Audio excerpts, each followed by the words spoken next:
Então vamos lá, paz irmão, paz irmã, amigo e evangelista Rubenson Mundel. Estou hoje aqui para ministrar a segunda videoaula da Escola Bíblica Dominical na classe dos adultos do terceiro trimestre de 2023. Nós estamos estudando nesse terceiro trimestre a Igreja de Cristo e o Império do Mal. Como viver nesse mundo dominado pelo espírito da Babilônia. Está aqui a revista desse trimestre. Chegamos hoje então à nossa segunda videoaula, que data do dia 9 de junho de 2023 e traz por título A Deturpação da Doutrina Bíblica do Pecado. O nosso texto áudio está em Romanos, capítulo 3, versículo 20, que diz: Por isso, nenhuma carne será justificada diante dele pelas obras da lei, porque pela lei vem o conhecimento do pecado. A nossa verdade prática: o pecado de Adão arruinou toda a humanidade. Contudo, Jesus Cristo pode regenerar eficazmente o pecador. Você pode glorificar a Deus por essa palavra. Jesus é o remédio para esse mundo enfermo. Ele tem o poder de transformar a vida do homem. A nossa leitura bíblica em classe está em Romanos, capítulo 3, do verso 9 ao verso 20. Vamos concluir então a nossa parte introdutória. A queda no Éden transmitiu à humanidade a inclinação do coração humano ao erro. Por isso, a regeneração é o único meio possível de desfazer as consequências do pecado, em que a natureza humana só pode ser transformada pela obra de Cristo. E a Bíblia vai dizer em Romanos, capítulo 3, versículo 23, porque todos pecaram e destituídos estão da glória de Deus. E o pecado, diz a Bíblia, entrou no mundo por um homem, a saber, Adão. Quando Adão peca, então todos nós que somos descendentes de Adão pecamos também. Então possuímos esse pecado original. Por isso que a Bíblia diz que todos pecaram e destituídos estão da glória de Deus. Não obstante, por influência de teologias modernas, a doutrina do pecado vem sendo deturpada e enfraquecida. Esse processo abriu as portas para a normalização do pecado em muitos lugares denominados cristãos. Nesta lição, vamos estudar o perigo desta teologia para a ortodoxia cristã. Então já está aí o resumo prático, claro e objetivo da nossa introdução. Eu já quero te agradecer, você que está toda semana aqui comigo no canal do YouTube. Muito obrigado, você que está sempre comigo aqui. É uma bênção poder ministrar ao seu coração, à sua alma, ministrar a sua família, a sua casa. Você que está chegando agora, você é muito bem-vindo aqui no meu canal. Nós temos todas as segundas-feiras ao meio-dia postado as videoaulas semanalmente do trimestre em vigência agora. Então você que está sempre comigo, eu te peço, confira aí se você já é inscrito no meu canal. Se você ainda não é inscrito, se inscreva no canal, deixa a tua mãozinha no like. Você me ajuda muito aqui no meu canal do YouTube fazendo isso. Você que está chegando agora, eu te peço, não precisa se inscrever, não precisa deixar a tua mãozinha, segura a tua mão, não precisa deixar o like ainda. A única coisa que eu te peço é assiste essa videoaula até o final. E se alguma coisa que eu ministrar edificar a tua vida, a tua casa, a tua família, se eu trazer aqui um conhecimento que você ainda não tinha, então no final dessa videoaula você considera se inscrever no canal do YouTube e deixar o teu like nessa videoaula. Vamos em frente? Tópico 1. O ensino bíblico da natureza pecaminosa. O tópico 1 ele tem 3 subtópicos. O primeiro deles, definição de pecado. Então vamos definir.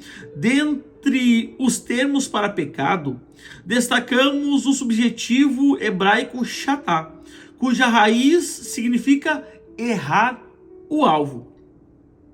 E o seu correspondente grego, hamartia, que possui conotação de erro moral. Assim, a Bíblia define pecado como a transgressão da lei de Deus. A palavra abrange não apenas errar o alvo, mas deliberadamente acertar o alvo errado. Trata-se de rebelião e desobediência contra Deus e a sua palavra. Além disso, o pecado afasta o homem de Deus, fazendo-o pecar contra o seu próximo. E Isaías, capítulo 59, versículo 2, vai dizer: mas as vossas iniquidades fazem separação entre vós e Deus. Então perceba que a nossa iniquidade, o nosso erro, a nossa transgressão, a nossa desobediência, ela faz separação entre nós e Deus. Continuando. E por isso se omitir em fazer o bem. Portanto, pecado é a condição do homem não regenerado e só pode ser expelido por meio do novo nascimento. Essa reconciliação do homem com Deus só é possível em Jesus Cristo. Paulo, na sua carta ao seu filho Timóteo, capítulo 1 Timóteo, capítulo 2, versículo 5, vai dizer: porque há um só Deus e um só mediador entre Deus e o homem, a saber, Jesus Cristo, o homem. Então é só através de Jesus Cristo que a gente alcança essa regeneração, que a gente alcança o perdão de Deus e que a gente alcança uma nova vida em Cristo Jesus. Você pode glorificar a Deus, você já foi alcançado por Cristo, Cristo já tem alcançado a tua vida, a tua família, então glorifique a Deus, querido irmão e irmã. Subtópico 2 do tópico 1, a universalidade do pecado. O ser humano foi criado em estado de inocência, sem pecado, perfeito e dotado de livre arbítrio. Porém, o primeiro homem escolheu desobedecer a Deus e a sua queda corrompeu toda a humanidade. E aonde está registrado isso? No capítulo mais trágico de toda a Bíblia Sagrada, Gênesis capítulo 3, versículo 6, diz assim: e viu a mulher que a árvore era boa para se comer, agradável aos olhos, e árvore desejada para dar entendimento. Tomou do seu fruto e comeu, e deu também a seu marido, e ele comeu com ela. Aí está a trágica história da queda do ser humano. Aqui está a trágica história do afastamento, do distanciamento do homem para com Deus. Eu sempre digo, irmão, irmã, que Deus não tem problema com o nosso pecado. Mas, irmão, que coisa é essa? Não, Deus não tem problema com o nosso pecado. A Bíblia diz que o nosso pecado faz separação entre nós e Deus, não entre Deus e nós. Porque se Deus tivesse problema com o pecado do homem, ele não desceria no jardim após Adão ter pecado e ter ido procurar Adão. A Bíblia diz que ao virar do dia, Deus desce no jardim e pergunta a Adão: onde estás? Ou seja, o homem tinha pecado, tinha errado, tinha desobedecido, mas Deus estava lá para resgatar o homem, porque se Deus não estender a sua mão, a gente é pó e cinza, irmão. A gente precisa da misericórdia de Deus, então que a gente possa estar sempre prontos a atender a voz do amado Espírito Santo. E quem sabe você se encontra perdido nos caminhos do Senhor. Quem sabe eu falo para alguém que está distanciado dos caminhos do Senhor. Hoje Deus está em alto e bom som te falando: onde estás? Eu quero ter um relacionamento contigo. Eu quero salvar a tua alma. Eu quero resgatar a tua família. Oh, Jesus, que essa palavra ache guarida no teu coração. E se alguém que me ouve nessa videoaula está afastada, distanciada, esse é o momento que Deus te oportuniza de você reconciliar com Ele. Glória a Deus. Vamos em frente. Subtópico 3, corrupção total.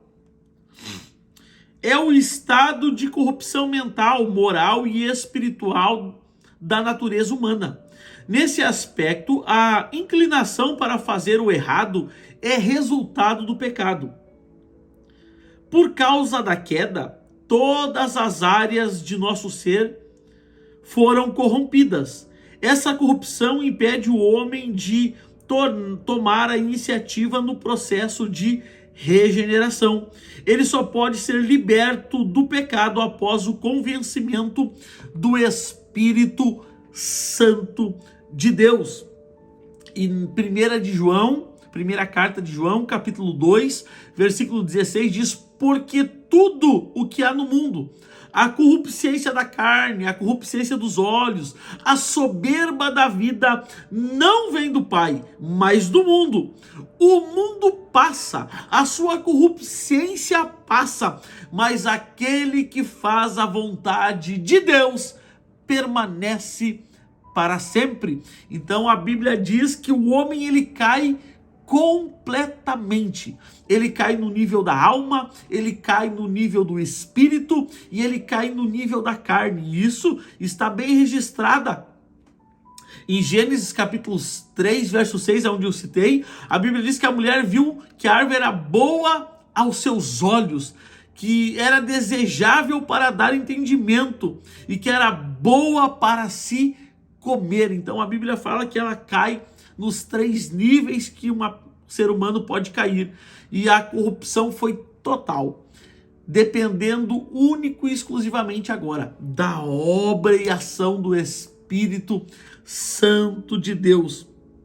E a Bíblia diz que se o Filho vos libertar, verdadeiramente sereis livres. Glória a Deus. Conhecereis a verdade, diz a Bíblia, e a verdade vos libertará. E a verdade, a saber, é Jesus Cristo. Glória a Deus. Continuando, sem essa ajuda divina ninguém pode ser transformado. Ou seja, o livre-arbítrio precisa ser divinamente restaurado. Somente por meio da graça o homem recebe capacidade para crer, arrepender-se e ser salvo. Dessa forma, a libertação do pecado não provém de nenhum esforço humano, mas é gratuita e divinamente ofertada. A Bíblia diz que Deus amou o mundo de tal maneira que ofertou o seu Filho para morrer na cruz do Calvário, no meu e no teu lugar. Romanos capítulo 3, versículo 24 e 25 diz: sendo justificados gratuitamente pela sua graça, pela redenção que há em Jesus Cristo, ao qual Deus propôs para propiciação pela fé no seu sangue, para demonstrar a sua justiça pela remissão dos pecados dantes cometidos, sobre a paciência de Deus. Então, Deus ofertou graciosamente o seu Filho para fazer propiciação pelo seu sangue, pela fé, para nos perdoar das nossas transgressões. Glória a Deus. E a Bíblia diz: se credes, credes em quem? Credes em Cristo, na obra do Calvário, será salvo. Oh, bendito seja o nome do Senhor. Você pode glorificar a Deus, meu irmão. Você pode glorificar a Deus, minha irmã, se a gente verdadeiramente crer em Cristo, crer na sua obra, na eficácia do seu nome verdadeiramente seremos salvos. Bendito seja o nome do Senhor. Romanos capítulo 10, versículo 9 diz: a saber, se com a tua boca confessares ao Senhor Jesus e em teu coração crerdes que Deus o ressuscitou dentre os mortos, serás salvo. Glória a Deus, que a boca se confessa para a remissão dos pecados e com o coração se crê para a vida eterna. Você pode glorificar a Deus.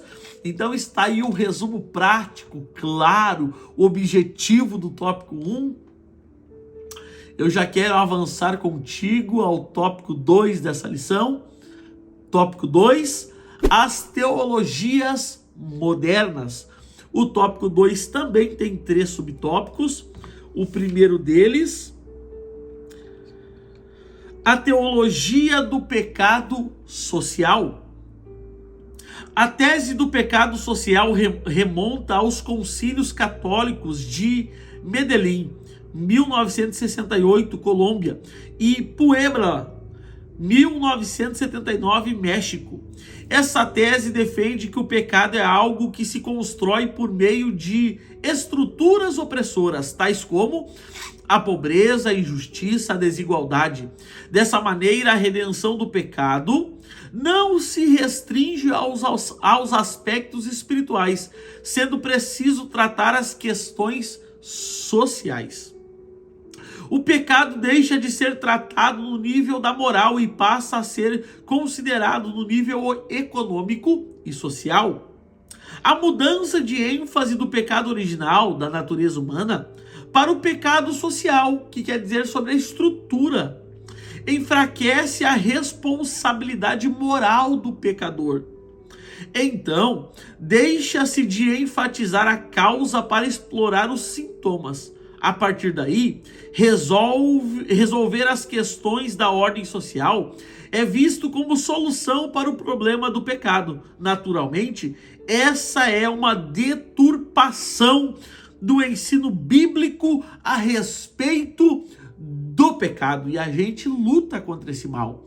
A gente batalha contra esse tipo de pensamento aonde eles querem deturpar a questão do pecado e dizer que o pecado é advento de uma questão econômica, de uma questão social. Nada disso, nada disso. E a Bíblia diz, Isaías capítulo 5, versículo 20: ai dos que ao mal chamam bem e ao bem mal, que fazem das trevas luz e das luz trevas, que fazem do amargo doce e do doce amargo. Ai daqueles que relativizam as coisas. Ai daqueles que eles, dentro do seu pensamento errôneo, do seu pensamento pecaminoso, querem relativizar as doutrinas bíblicas. Que Cristo nos ajude e que a gente entenda que o pecado é um mal que assola a toda a humanidade e que o único modo de cessar esse pecado é através do sangue de Jesus Cristo. Glória a Deus. Vamos ao subtópico 2. Teologia da libertação. A teologia da libertação tem afinidade com as ideias socialistas de Karl Marx. Essa teoria busca libertar o oprimido das estruturas opressoras da sociedade. Veja, é uma construção de inversão de valores. Ela nasce na década de 1970 com Gustavo Gutierrez, do Peru, e Leonardo Boff, Brasil. Para eles, o estudo teológico não deve estar centrado em doutrinas bíblicas para libertar o homem do pecado, mas na indignação social para libertar o homem da injustiça social, econômica e cultural. Desse impulso surge as teologias de cunho emancipatório de gênero, a transexualidade, de sexualidade, a homossexualidade e de raça. Uma de suas vertentes é a teologia da missão integral. O grande impacto dessas influências é que a fé cristã é reduzida à militância política, social e marxista. As pautas sociais e progressistas são disfarçadas pela roupagem de evangelho, posta acima dos valores morais do reino de Deus. Então, transforma-se o evangelho em inconformismo, criticismo e assistencialismo. Então, note a sutileza desse tipo de pensamento, desse tipo de doutrina, quão sério é isso para o evangelho, quão prejudicial é isso para o reino de Deus. E essa cultura, ela está entranhada em nosso meio, ela está na política, ela está na geopolítica, ela está na cultura, ela está no cinema, ela está na teledramaturgia, ela está por todas as partes, ela está no ensino, nas faculdades, a bombardear a todo tempo os nossos jovens, as nossas famílias, a família tradicional. Eles vêm relativizando todas essas coisas, esse sistema anticristão, tais como apologia ao aborto, ideologia de gênero, legalização das drogas, prostituição. Eles vêm banalizando essas coisas. Isso é uma afronta à palavra de Deus, isso é uma afronta ao reino de Deus, e cabe a nós combater contra essa errônea doutrina, essa maligna doutrina, esse diabólico ensino desse tipo de pessoa. Que a gente venha a estar firmes na palavra de Deus, a combater o bom combate. Glória a Deus. Filipenses capítulo 3, versículo 18 a 20 diz: porque muitos há, dos quais muitas vezes disse, e agora também digo, chorando, que são inimigos da cruz de Cristo, cujo fim é a perdição, cujo Deus é o ventre e cuja glória é para a confusão deles, que só pensam nas coisas terrenas, mas a nossa cidade está no céu, de onde vem também que o Salvador, a saber, o Senhor Jesus Cristo. E nós esperamos por esse dia, nós esperamos por esse encontro. Cristo romperá as nuvens e nos busca. A Bíblia diz: porque o mesmo Senhor descerá do céu com alarido, a voz do arcanjo e com trombeta de Deus, e os que morreram em Cristo ressuscitarão primeiro. Depois nós, os que ficarmos vivos, seremos arrebatados, ó glória, juntamente com eles nas nuvens, ao encontro do Senhor nos ares, e assim estaremos para sempre com o Senhor. Oh glória, essa é a viva esperança do crente, essa é a viva esperança da nossa alma. Por isso que a gente enfrenta lutas, dificuldades, porque nós cremos que um dia estaremos para sempre com o nosso Senhor. Você pode glorificar a Deus por essa palavra? Subtópico 3, liberalismo teológico. Após a Reforma Protestante em 1517, floresce o liberalismo teológico, onde a razão é colocada acima da revelação divina.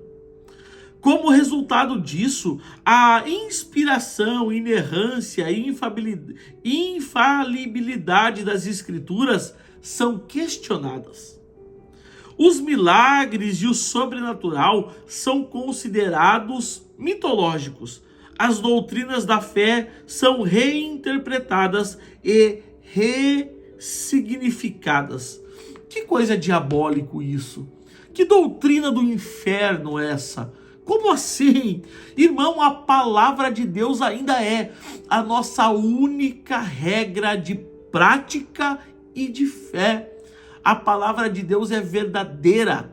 A palavra de Deus é bússola, é martelo. A palavra de Deus ainda é a verdade absoluta. Segundo Timóteo, capítulo 3, versículo 16 diz: toda a escritura é divinamente inspirada e proveitosa para ensinar, repreender, corrigir e instruir em justiça, para que o homem de Deus seja perfeito e perfeitamente instruído para toda a boa obra. Irmão, a palavra de Deus é o que nos move. A palavra de Deus é a verdade que rege a minha e a tua vida. Nada está acima da palavra de Deus. Provérbios, capítulo 22, verso 28 diz: não remova os marcos antigos que teus pais colocaram. A palavra de Deus é a verdade absoluta, não só para a nossa vida, mas para esse mundo. E haja o que houver, aconteça o que acontecer, vai se cumprir o que está escrito na palavra de Deus. Queira o diabo ou não, queira o inferno ou não, a palavra de Deus se cumprirá. Você pode glorificar a Deus? Então está aí o resumo prático, claro, objetivo do tópico 2. Você pode glorificar a Deus por essa palavra, você pode glorificar a Deus por esse ensinamento. Bendito seja o nome daquele que vive, o nome daquele que reina para todo o sempre, a saber, Jesus Cristo. Vamos ao tópico 3. Tópico 3, a normalização do pecado. O tópico 3 também tem 3 subtópicos. O primeiro deles, crise ética e moral.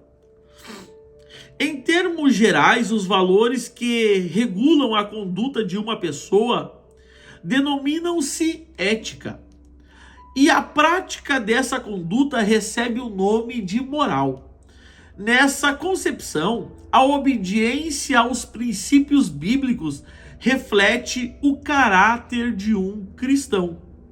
Porém, o conceito deturpado e relativizado do pecado resulta em desvio e falha de caráter. E quando a gente fala alguém com caráter e alguém com falha no seu caráter, eu me lembro de José e me lembro de Sansão. E se eu perguntasse agora rapidamente a você que me escuta, quem é o mais forte? Sansão ou José? A gente rapidamente lembraria da força de Sansão e diria, Sansão é o mais forte. Mas não, o mais forte é José. Porque José não tem desvio no seu caráter. José não tem desvio na sua conduta.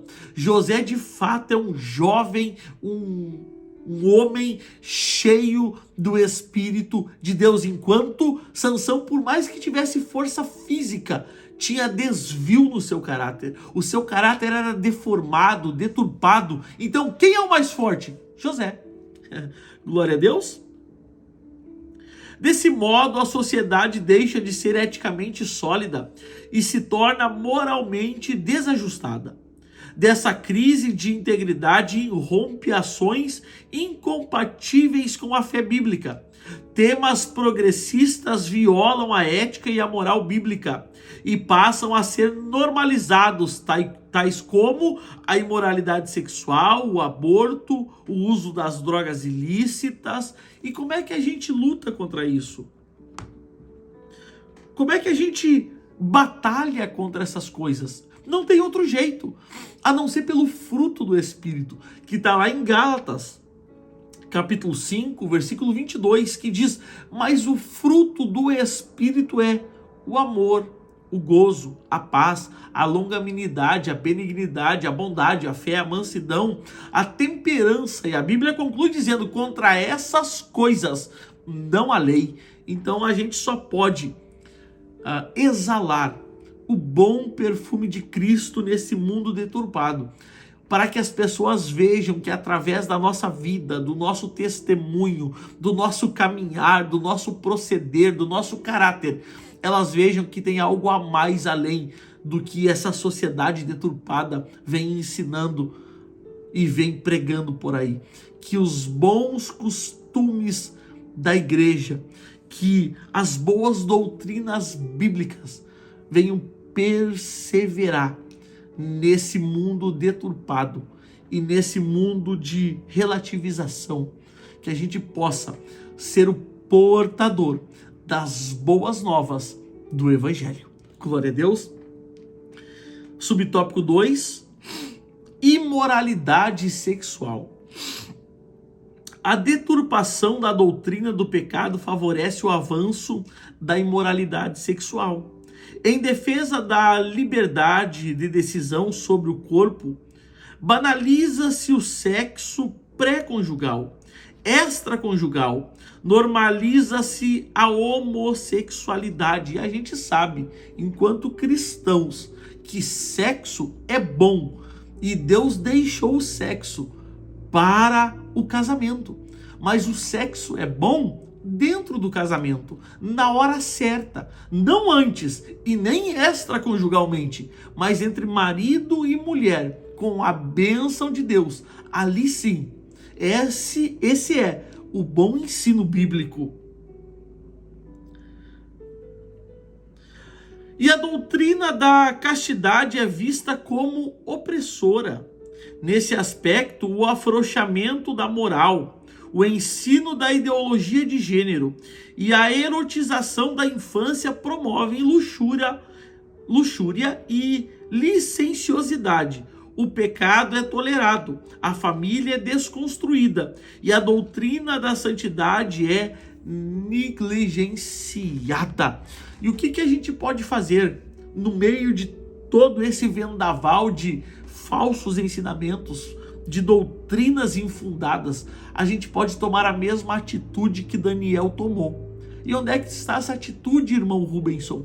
Livro de Daniel, capítulo 1, versículo 8 diz: e propôs Daniel em seu coração não se contaminar. Mas, irmão, tá todo mundo fazendo, deixa todo mundo fazer, você não. Mas, irmão, tá todo mundo usando, tá todo mundo vendo, tá todo mundo traindo, tá todo mundo pecando, tá todo mundo apunhalando, tá todo mundo comprando e não... Deixa todo mundo fazer. A gente é diferente, irmão. A gente tem um Espírito Santo na vida. A gente é regido pela palavra de Deus. O certo é certo, ainda que ninguém esteja fazendo. E errado sempre será errado, ainda que todo mundo esteja fazendo. Eu sei que a gente vive no meio de uma geração que ama uma doce mentira e às vezes rejeita uma dura verdade. Mas o que é certo e o que está na palavra de Deus é para eu e você viver. Glória a Deus. Vamos em frente. Subtópico 3. A dessacralização da vida. As escrituras ensinam que a vida humana é sagrada porque tem origem divina. Por conseguinte, a vida é inviolável e deve ser valorizada. O corpo humano deve ser cuidado, alimentado e preservado. Não obstante, a vulgarização do pecado fomenta ideologias que desprezam a sacralidade e a dignidade humana. Propala-se a autonomia incondicional sobre o corpo sem as devidas limitações éticas e morais. E a Bíblia fala sobre o nosso corpo. E a Bíblia diz que nós somos o templo do Espírito Santo de Deus. Isso está lá em Coríntios, capítulo 6, versículo 19. Vós sois o templo do Espírito Santo. O slogan "Meu corpo, minhas regras" reivindica o pseudo-direito da pessoa usar drogas, prostituir-se, abortar, cometer o suicídio e a eutanásia. Assim, o corpo, que é o templo do Espírito Santo, é profanado. A criatura, de modo proposital, afronta a vontade do Criador. Irmão, e a vida humana começa na concepção. E olha o que Deus fala a Jeremias, capítulo 1, versículo 5 do livro de Jeremias, diz: antes que eu te formasse no ventre, te conheci. O que Deus está falando? Olha, Jeremias, antes de você ser formado no ventre, nós tinha um relacionamento. Ô glória! Olha que coisa linda, irmão. Então, a vida, ela é eterna e ela não pode ser extinguida dentro do ventre de uma mulher. Todos temos direito à vida. Outro texto importante para concluirmos esse assunto e essa lição de número 2 está em Salmos 139, versículo 16, que diz: os teus olhos viram o meu corpo ainda informe, e no teu livro todas estas coisas foram escritas, as quais em continuação foram formadas, quando nenhum deles ainda existia. Oh, glória a Deus! Então o que é isso? É Deus tendo um plano, um trajeto, um propósito para minha e para a tua vida. Antes mesmo da gente existir, você pode glorificar a Deus, porque o plano de Deus para a nossa vida é eterno, irmão. Ele não começa no tempo. O plano de Deus não começa com o advento do tempo, mas ele começa na eternidade. Glória a Deus! Então está aí um resumo prático, claro, objetivo da lição de número 2.